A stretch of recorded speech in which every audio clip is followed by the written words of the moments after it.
this video we would see that why did we need the complex number. Okay, complex numbers.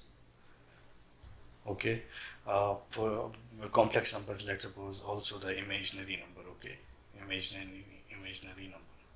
If these are the numbers which are imaginary, so that means these are the not real number. Okay, so let's suppose we have a equation over here. Okay, and let's suppose x equal to 2.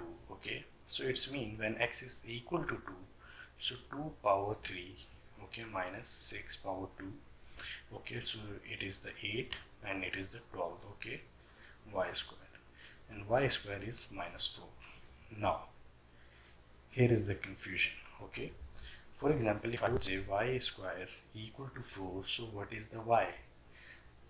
Again you would say take the square root of both sides. Okay, so the square root will be cancelled, but as per our mathematical rule, we cannot take the square root of negative number, means non-positive number. Okay, why? Because for example, let's suppose uh, y y square equal to minus 4. Just ask, for example, y is like y is multiplying with the y, okay, and it is producing minus 4. Okay, so let's suppose if y is 2, okay, so y is 2, so it's mean 2 is becoming 4.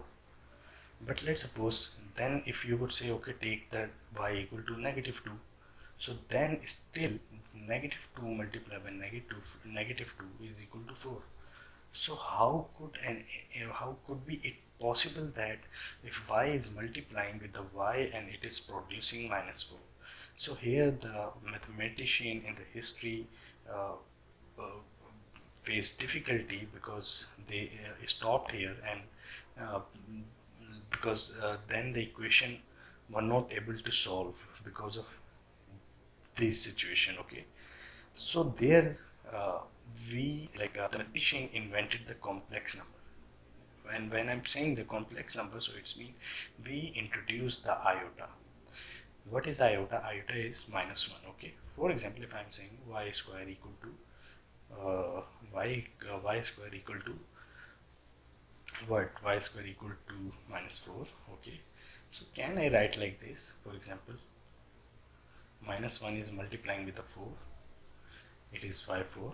And if I'm saying this, so it's mean I can separate it multiplying with the 4. Okay, so it's mean y square then become, for example, y square then become this, it is the iota and it is the 2, so it's mean y square is iota 2. Okay, so if I would just ask, then I could solve the problem, because here sorry, here I just did a mistake over here. Okay, and the mistake is that if I have taken the square root, okay, so y square, so it is already y, so it's mean y equal to iota 2. Okay, this is how we solve the problem, by introducing the iota. And and remember that it is the real number. Okay, it is not the real part. Okay, it is not the real number representing the real number, it is actually the imaginary number.